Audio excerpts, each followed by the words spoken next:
उसी प्रकार रामचरितमानस में, क्योंकि राम जी ने विचार किया। देखो धीरे धीरे इधर निकला बच्चे हो। राम जी ने विचार किया, हम चारों भाई एक साथ एक मुहूर्त में पैदा हुए और साथ में हमारा सारे संस्कार हुए, क्योंकि साथ में नामकरण संस्कार हुए, साथ में यज्ञों पे भी संस्कार हुए, साथ में हम खेले पढ़े। जब सबको साथ साथ में हुआ है और चारों भाइयों की एक साथ में शादी भी हुई है, तो राम जी ने विचार किया कि जब वो साथ साथ में जब हुआ है और ये गद्दी मुझे मिले और मेरे 3 भाई वंचित रह जाए, तो राम जी ने विचार किया कि मैं अपने छोटे भाई भरत को इस गद्दी पर बैठाऊंगा।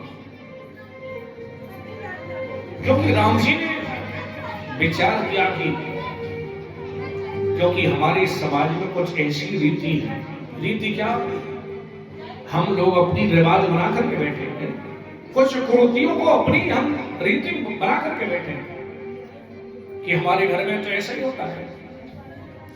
और इस रीति रिवाज के कारण बड़े बड़े पंडित फैले जाए शादी विवाह में, बड़े बड़े शास्त्री फैले जाए, माता भेरन के बुढ़िया पुराण क्या है, क्योंकि कहती हमारी ऐसी रिवाज है। तो राम जी ने विचार किया कि इस,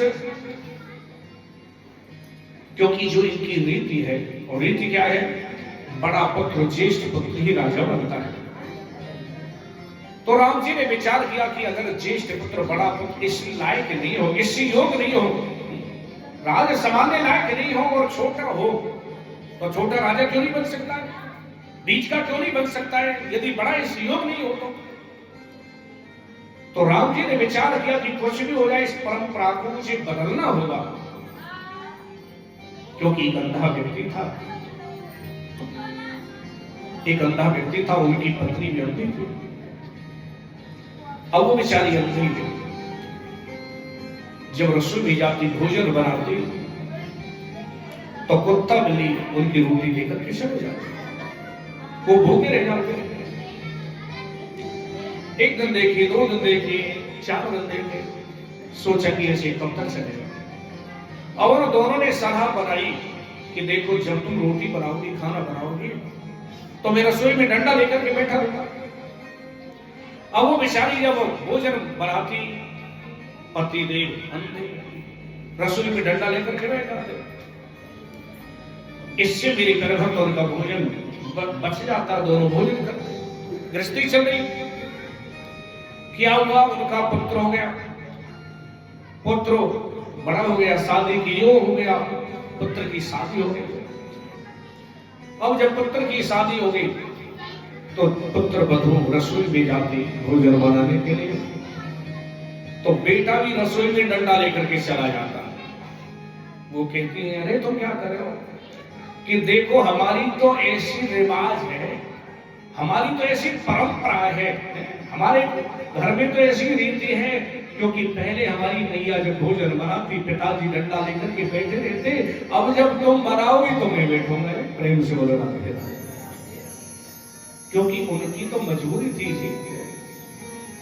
तो हम भी कभी कभी हमारे बड़े बुजुर्गों की कोई मजबूरी नहीं हो, किस चीज का उस समय अभाव हो, उसको ही हम अपनी रिवाज बना लेते हैं।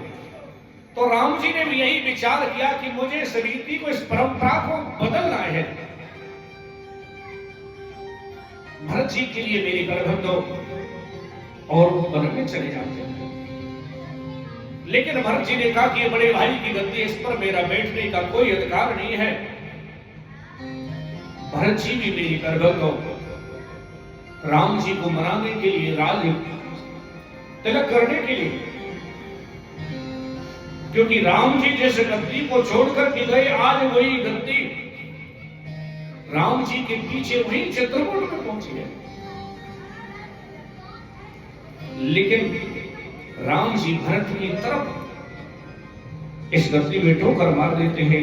भरत जी राम जी की तरफ जहां पर एक दूसरे भाई के लिए गद्दी छोड़ देता है वहां तो रामायण होती है, और जहां पर एक भाई गद्दी को पाने के लिए एक दूसरे भाई का गला काट देता वहां तो महाभारत होती है।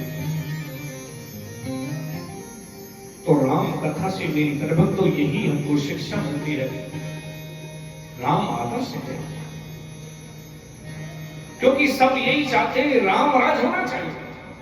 किसी ने और किसी राज की कोई मांग नहीं की, किसी ने यह नहीं कहा कि कृष्ण राज चाहिए या और कोई राज चाहिए, सब कहते हैं कि राम राज चाहिए, क्योंकि राम जैसा राजा, राम जैसा पुत्र,